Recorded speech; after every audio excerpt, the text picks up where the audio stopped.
あの、あなたは今日、スーパーのレジで財布を開きながら、あるいはスマホの決済画面を見ながら、なんだか、あれまた高くなってるなって、そう思いませんでしたか？ええ、あるいは、その週末にガソリンスタンドに行って、給油機のメーターがすごい勢いで跳ね上がっていくのを見て、わあ、また上がったのか。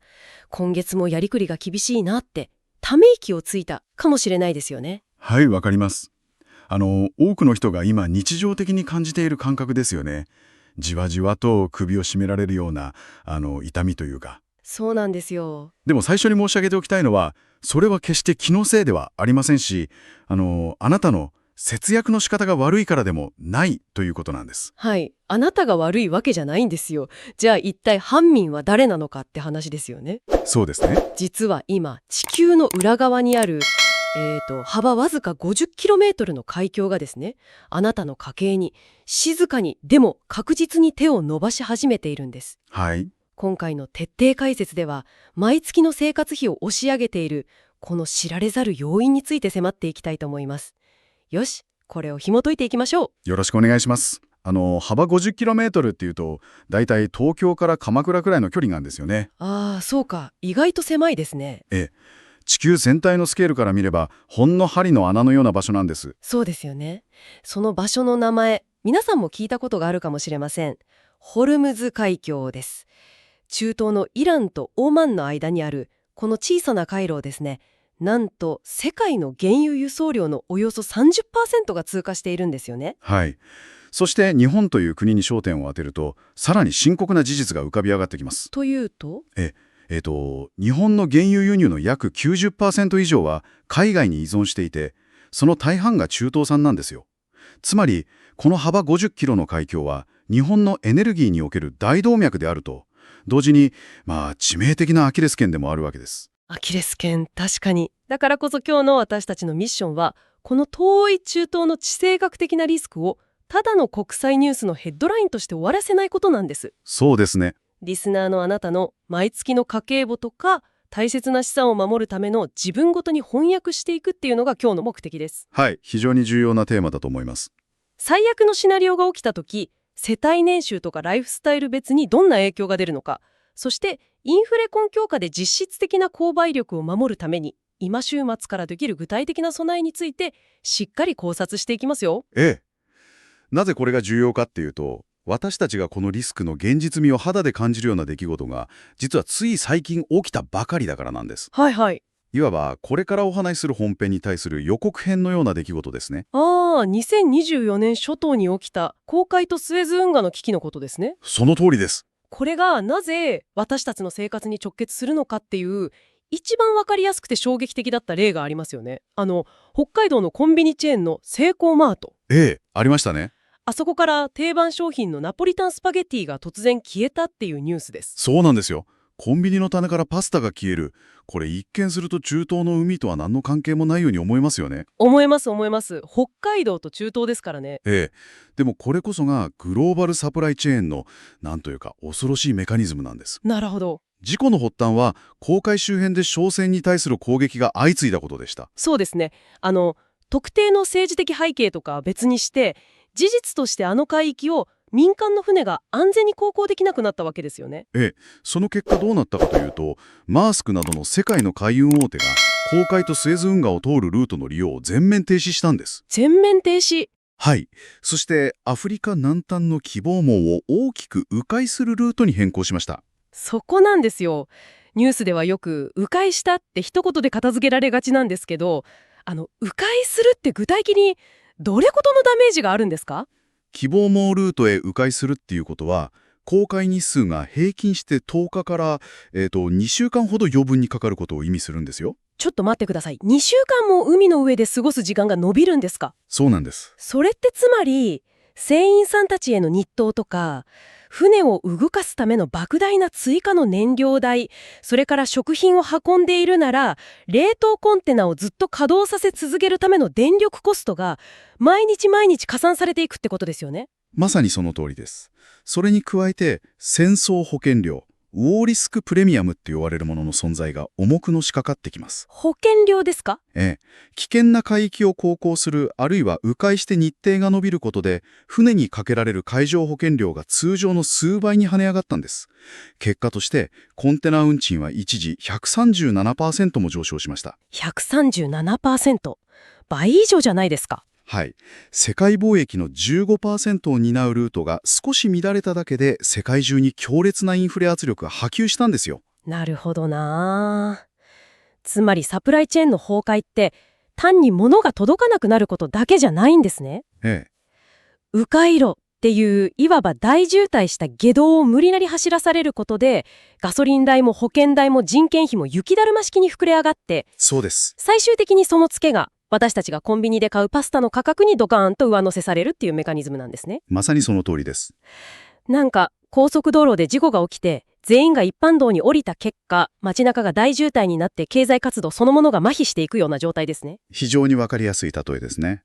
この航海での出来事は、サプライチェーンがいかにコストに敏感かっていうことを如実に示しました。でもここでちょっと恐ろしいことに気づくんですけど、はい。もし航海が単なる予告編だとしたら、本編であるホルムズ海峡で同じことが起きたらどうなるんですか？だってあそこは世界貿易の 15% どころか世界の原油の 30% が通る場所ですよね。そこが核心なんですよ。実は過去に私たちはこれに近い痛みをすでに経験しているんです。1973年の第一次石油ショックですか？そうです。原油の供給が制限されて、日本ではガソリン代が2倍になり、トイレットペーパーがスーパーから消えて、パニックになった人々が押し寄せる事態になりましたよね。いや、ちょっと待ってください。1973年のオイルショックのパニック映像ってテレビとかで何度も見たことがありますけど、あれからもう50年経ってますよね。50年ですね。日本も痛い教訓から学んで原子力とか太陽光風力なんかの再生可能エネルギーにどんどん投資してきたはずじゃないですか。はい。エネルギー源の多様化を進めているんだから当時ほど脆弱じゃないってことはないんですか？非常に鋭い指摘だと思います。確かに電力部門における石油の依存度は当時の 70% 超から大幅に下がりました。ですよね。でも問題は日本社会全体のインフラというもっと深い根っこの部分なんです。根っこの部分ですか？現在でも日本の一次エネルギー供給の約4割は依然として石油が占めていますし、その石油の輸入依存度は 99% なんです。99%？ はい。そしてそのうち約9割が中東から来ているという、この構造そのものは実は50年前からほとんど変わっていないんですよ。全く変わっていないんですか？残念ながら。しかも影響はガソリンや電気だけにとどまりません。例えば私たちの食卓に欠かせない農業。農業ですか？はい。作物を育てるための肥料の原料にアンモニアというのがあるんですが、これはカタールやサウジアラビアなど中東からの輸入に大きく依存しているんです。アンモニアですか？ってことは中東の海峡が封鎖されると日本の畑にまく肥料が作れなくなるってことですか？そういうことです。さらに食品を包むプラスチックの包装とか、それを運ぶトラックの輸送コスト、これらすべてが石油由来ですからね。うわぁ。つまりホルムズ海峡の危機はそのまま日本の食糧危機に直結するんです。それは恐ろしいですね。いや、実感として湧いてきました。はい。では実際にホルムズ海峡が封鎖されたら、今これを聞いているリスナーの家にどれほどの具体的な影響が出るのか、ここからは世帯年収とかライフスタイルごとのシミュレーションを具体的に見ていきましょう。わかりました。まず大前提として国際エネルギー機関 IEA の過去のシミュレーションや市場関係者の予測を総合するとですね、最悪のシナリオでは現在1バレル60ドルから80ドル付近で推移している原油価格が一気に120ドルから場合によっては180ドルまで跳ね上がる可能性があります。180ドルってことは単純計算で今の2倍から3倍ってことですか？そうなりますね。それが私たちの生活にどう落ちてくるか、まず一番わかりやすいガソリン代ですね。仮に今レギュラーガソリンがリッター170円だとして、調達コストが倍増したら一気にリッター300円台って恐ろしい世界線が見えてきますね。ここでライフスタイルによる影響度の明確な差が出てくるんです。車が必要かどうかですね。その通りです。車が生活必需品である地方部と電車移動がメインの都市部です。そうですね。地方にお住まいで通勤とか買い物、子供の送迎にどうしても車が必要なご家庭、仮に月に60リッター消費するとしたら、リッター170円から300円になると、毎月約8000円の負担増ですよ。はい。年間で約10万円がガソリン代だけで追加で飛んでいく計算になります。学生さんとか新社会人で車を通学や通勤に使っている人にとってはまさに死活問題ですよね。本当にそうですね。じゃあ一方で都市部に住んでいて車を持たない人は直接的な影響を免れるかっていうとどうなんですか？いや、そうではないんです。次に重くのしかかってくるのが電気代です。電気代。はい。日本の電力会社が燃料として使う LNG、液化天然ガスの約 25% は中東産なんですよ。25% も。これが止まれば、世界中で燃料の奪い合いになって、電気代はさらに 20% から 40% 跳ね上がる可能性があります。40% アップですか？月に1万5000円の電気代を払っている家庭なら月6000円の増加ですよね。年間で約7万円の追加負担。電気は全てのインフラに関わりますから、水道代とか通信費への転嫁も考えられますし。おっしゃる通りです。そして最後に、絶対に逃げ場のない項目があります。それが食料品です。食料品。さっきの農業の話ですね。はい。先ほどのアンモニア不足による肥料の高騰、包装コスト、それから輸送コストの上昇、原材料から店頭に並ぶまでの全プロセスで発生したコストが最終的にスーパーの販売価格に上乗せされます。ということは、ガソリン、電気、食料品。この3つを合わせると、標準的な家庭で年間20万円以上、毎月約1万7000円の支出増になるという試算があるんです。毎月1万7000円ですか？はい。これ例えば世帯年収300万円から600万円くらいの若い世帯にとって、手取り額から何も買っていないのに年間20万円が消えるってことですよね。そういうことになります。1ヶ月分の生活費が丸々蒸発するのと同じインパクトですよ。ボーナスが丸ごと1回分なくなるようなものです。学生さんならバイトのシフトをどれだけ増やせばいいんだって話になりますし。本当に厳しい状況です。これがいわゆるコストプッシュ型インフレと呼ばれるものなんです。コストプッシュ型。はい。好景気で需要が高まって物価が上がるディマンドプル型とは違って、給料は全く上がらないのに外部の要因で生活必需品のコストだけが強制的に引き上げられてしまう。なるほど。経済において最も苦しい最悪のパターンと言えますね。いやー、息が詰まりそうですね。でもただ絶望していても仕方ありません。この議論をなんとか前向きな戦略に変えていきましょう。そうですね。それが大事です。危機が迫っていると分かった今、私たちはどう家計を放映すればいいのか。まさか今週末にスーパーへ走ってトイレットペーパーを山ほど買い占めろなんてアドバイスじゃないですよね。もちろんです。それはブルーウィップ効果を引き起こす最悪の行動ですから。ちょっと待ってください。ブルーウィップ効果って何ですか？初めて聞きました。すみません。サプライチェーンにおけるムチ打ち現象のことなんです。ムチ打ち？はい。消費者が少し多めに買いだめをしただけで、その小さな需要の波が小売店、卸売業者、メーカーへと伝わるうちにどんどん風俗されてしまって、上流に行くほど巨大なパニック発注を引き起こしてしまう現象のことです。なるほど。ムチの持ち手を少し振っただけで先端が大きく波打つような感じですね。まさにその通りです。結果として本当に必要な物資が市場から完全に消え去ってしまうんですよ。それが1973年に起きたことなんですね。じゃあパニックにならずに家計を守るには私たちはどう行動すべきなんでしょうか？防衛策は危機発生前と危機発生直後の時間軸で分けて考える必要があります。時間軸で分ける。はい。まず今週末にでもすぐ始められる危機発生前の第一ステップ。それは徹底した固定費の最適化です。固定費の最適化。エネルギーコストが上がるなら今のうちに出ていくお金のパイプを細くしておくってことですね。その通りです。インフレの影響を受けにくい部分を削るんです。例えばスマートフォンの通信プランを格安 SIM に見直すとか、使っていないサブスクリプションを解約する。電力会社の料金プランを比較して最適なものに変える。これで月に5000円浮かせることができれば、インフレによる食費や電気代のダメージをある程度相殺できます。確かに、月に5000円なら、格安 SIM とサブスクの整理だけで達成できそうですね。意外と簡単です。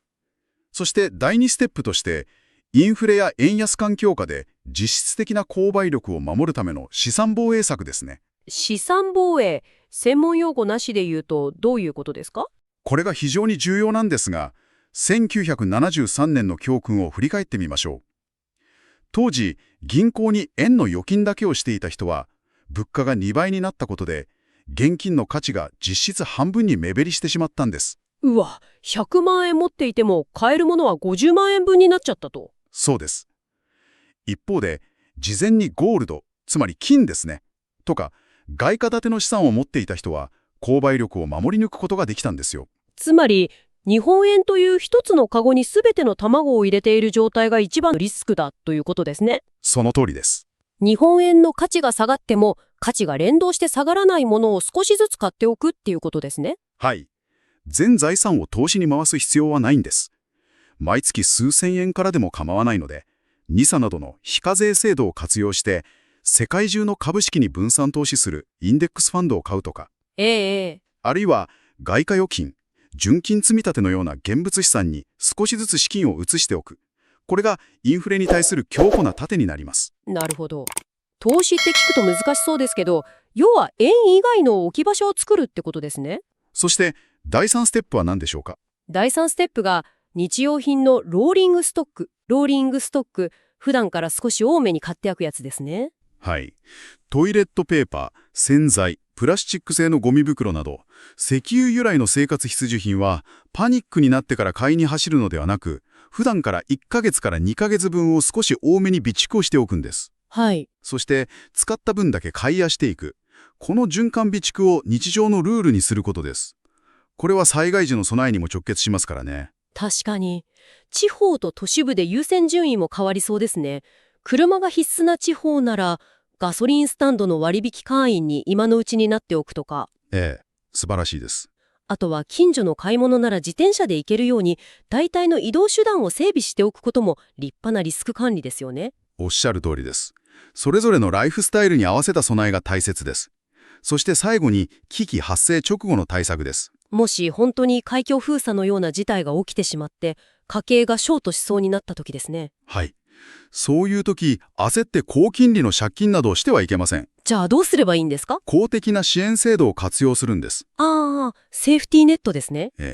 自治体による住居確保給付金や生活困窮者向けの生活福祉資金貸付制度、そして電力やガス会社が設けている支払いの猶予制度などがあります。なるほど。いざという時に頼れるセーフティーネットがどこにあるのか、これを平常時の今のうちに役所のホームページなどで確認してスマホにブックマークしておくことが最大の自衛策になります。いやー、ここまで聞いてきてハッとしましたよ。と言いますと、ホルムズ海峡って決して遠い中東の砂漠の話じゃなかったんですね。あなたの部屋の電気代、車のガソリン代、そして今日の夕食のパスタに目に見えないサプライチェーンという強靭な糸でがっちりと結びついているんだなって。本当にそうなんです。世界がこれほど密接につながっている以上、私たちは地政学的リスクから完全に逃れることはできません。はい。しかしそのメカニズムを理解して、事前に備えることで、ダメージをコントロールすることは確実に可能なんです。そうですよね。1973年、日本中がオイルショックのパニックに陥った時、ある経済学者がこう言ったそうです。危機を知る者だけが危機を乗り越えられる、と。良い言葉ですね。今日この考察を最後まで聞いてくださったあなたは、すでに知る者になりました。知ることで漠然とした不安は警戒に変わります。そして警戒は具体的な行動へと昇華させることができるんです。だからこそ、リスナーのあなたに一つだけお願いがあります。はい。今日学んだことの第一歩として、今すぐスマートフォンのメモ帳を開いてください。そして、電力プランを見直すとか、証券口座の開設を調べるとか、日用品のストックを確認するとか、今週末にやるべき小さな備えを一つだけでいいので書き込んでみてください。その小さなアクションの積み重ねがあなたの未来の生活と大切な人を守る防波堤になりますから。情報をただ消費して終わるのではなく、生活の知恵と行動に変えていくことが何よりも大切ですね。全く同感です。さて、ここまでの議論を踏まえて、最後にあなた自身に考えてもらいたいことがあります。はい。世界の海峡がたった50キロ閉ざされるだけで、私たちの生活基盤がこれほど揺るがされる時代です。固定費の見直しとか子孫の分散といった物質的な備えももちろん大切なんですが、ええ、もし次の大きな危機が来て、物流が止まり、あらゆるものの値段が跳ね上がった時、あなたの足元にある地域社会のつながりや、あなた自身が持っている知識やスキルはどれほどの価値を発揮するでしょうか。それはテクノロジーや金融資産だけではカバーしきれない究極の問いですね。そうなんです。もしかすると、どんなインフレにも負けない最強の資産というのは、銀行口座の中にあるのではなくて、どんな環境の変化にも対応できる、あなた自身の適応力そのものなのかもしれません。次にスーパーのレジで、また高くなったなと感じたとき、ぜひこの問いを思い出してみてください。